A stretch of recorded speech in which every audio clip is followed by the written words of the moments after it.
Oh, for fuck's sake, let's drag this pathetic little farce into the light again. Here we are in the late 2000s, and Canada, this supposedly modern, wealthy, tech-savvy, hockey-obsessed democracy, is still technically ruled by a goddamn king. Not in some cute, metaphorical, God save the vibes way. No, legally, structurally, constitutionally, the whole bureaucratic shitshow runs under the authority of the crown. Meaning the entire government apparatus is still chained to a hereditary monarch who lives across the fucking ocean and only got the gig because his mommy and daddy had the right chromosomes. This isn't the South Park sketch. This is the actual law.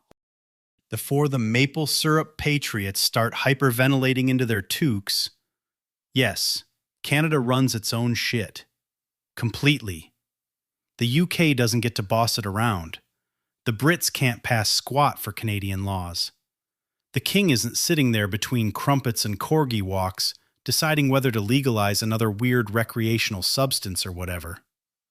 Canada elects its own clowns, runs its own military, such as it is, guards its own borders, inks its own treaties, and prints its own money.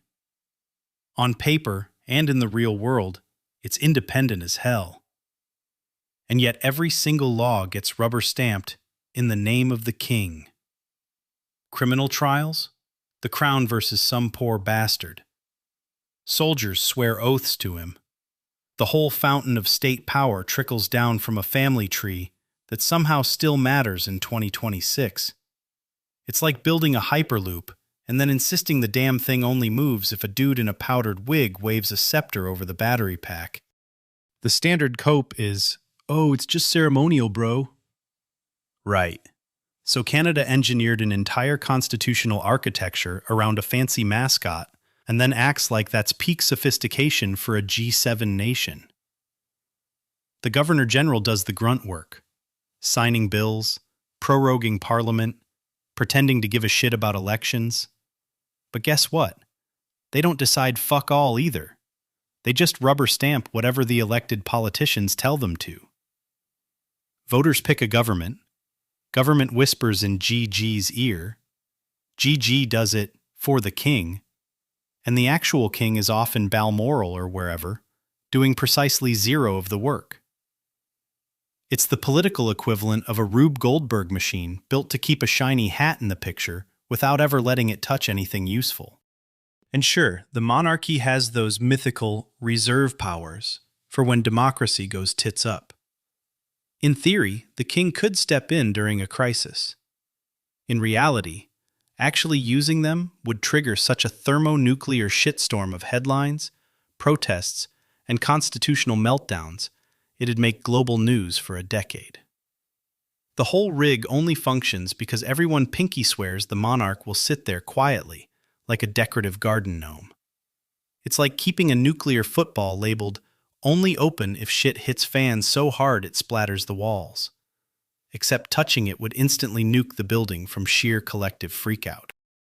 So why the hell does Canada still cling to this archaic bullshit? Because there was never a proper "fuck you Britain" moment. No Boston Tea Party, no guillotines, no dramatic torching of Union Jacks. Independence crept in slowly, politely, apologetically. Peak Canadian passive-aggressiveness. The monarchy just lingered. Like that one ex who still has a drawer at your place because breaking up sounded too confrontational, and now you're too exhausted to sort through the emotional baggage.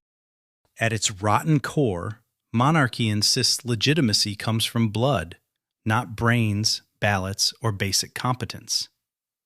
In literally every other corner of life, we laugh that idea into oblivion. Surgeons? Not hired because great-grandpa held the scalpel. Airline pilots? Not chosen because their uncle crashed spectacularly. CEOs? Not because mommy wore a tiara.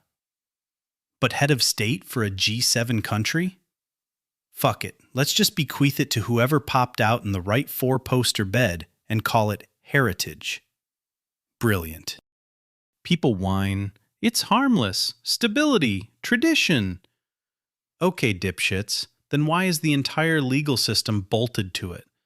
Why would ditching the monarchy require a constitutional chainsaw massacre? Why does a supposedly pointless bauble require so much goddamn scaffolding to prop up? Because it's not harmless decoration. It's institutional laziness. Centuries of legal duct tape nobody wants to peel off because the paperwork would be a soul-crushing nightmare. Easier to keep His Majesty on the letterhead than admit the foundation is built on medieval fan fiction. Meanwhile, the world is hurtling forward. AI is coding itself. Billionaires are yeeting rockets into space. Industries reinvent themselves every 5 minutes. And Canada, this educated, innovative powerhouse, still tethers its sovereign authority to a hereditary throne originally sold on divine right. Divine fucking right. In the age of neural networks and 4K streamed question period, somewhere a certain spray-tanned American political circus act is probably cackling, "See, kings are still real." The punchline? Canada's actual monarch has less real power than a participation trophy, while the King of America fantasy is just performance art for Fox News chyrons and MAGA rallies.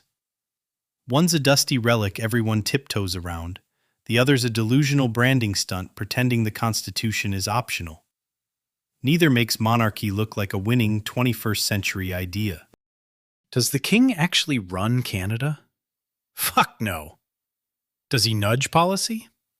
Nope. Could the country keep chugging if the monarchy evaporated tomorrow? Yes.